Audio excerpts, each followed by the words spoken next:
मकराना तहसील में एक गांव है कालवा। कालू राम जी डूडी जाट के नाम पे इस गांव का नामकरण हुआ है कालवा। कालवा में एक जीवन राम जी डूडी जाट हुए थे, भगवान कृष्ण के भक्त।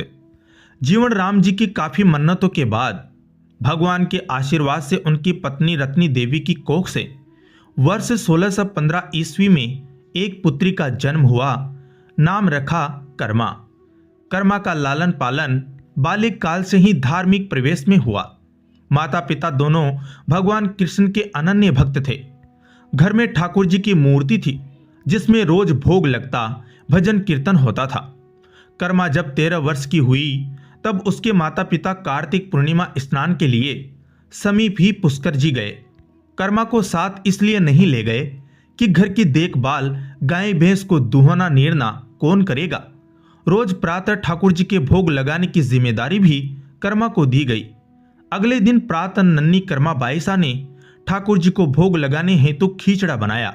बाजरे से बना मारवाड़ का एक शानदार व्यंजन, और उसमें खूब सारा गुड़ व घी डाल के ठाकुर जी के आगे भोग हेतु रखा। कर्मा बोली, लियो ठाकुर जी, आप भोग लगाओ, तब तक मैं घर रो काम करूं।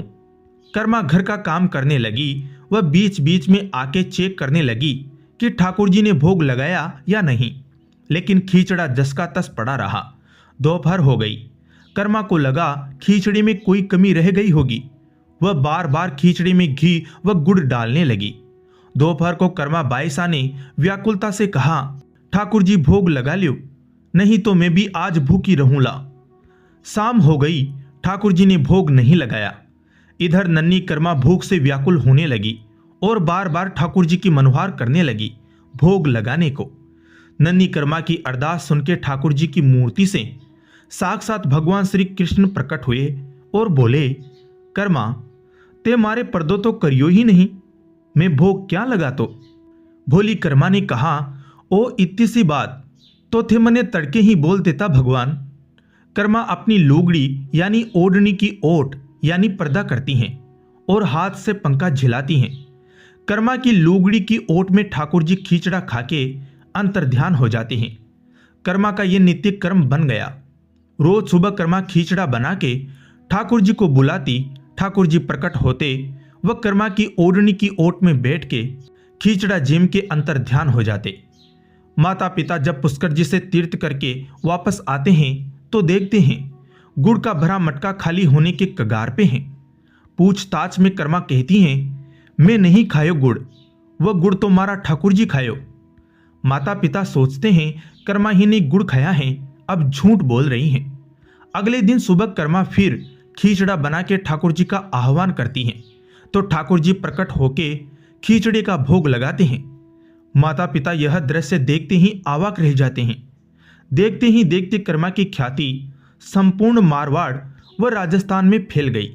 जगन्नाथपुरी के पुजारियों को जब मालूम चला कि मारवाड़ के नागौर में मकराना के कालवा गांव में रोज ठाकुर जी पधार के कर्मा के हाथ से खींचड़ा झीमते हैं तो वो कर्मा को पूरी बुला लेते हैं। कर्मा अब जगन्नाथपुरी में खींचड़ा बना के ठाकुर जी के भोग लगाने लगी। ठाकुर जी पधारते, वह कर्मा की लुगड़ी की ओट में खींचड़ा झीम के अंतर्ध्यान हो जाते। बाद में कर्मा बाईसा का जगन्नाथपुरी में ही देहावसान हो गया। जगन्नाथपुरी में ठाकुर जी को नित्य 6 भोग लगते हैं। इसमें ठाकुर जी को तड़के प्रथम भोग कर्मा रसोई में बना खींचड़ा आज भी रोज लगता है। जगन्नाथपुरी में ठाकुर जी के मंदिर में कुल 7 मूर्तियां लगी हैं। 5 मूर्तियां ठाकुर जी के परिवार की हैं, 1 मूर्ति सुदर्शन चक्र की है, 1 मूर्ति कर्मा बाईसा की है। जगन्नाथपुरी रथ यात्रा में रथ में ठाकुर जी की मूर्ति के समीप कर्मा बाईसा की मूर्ति विद्यमान रहती हैं।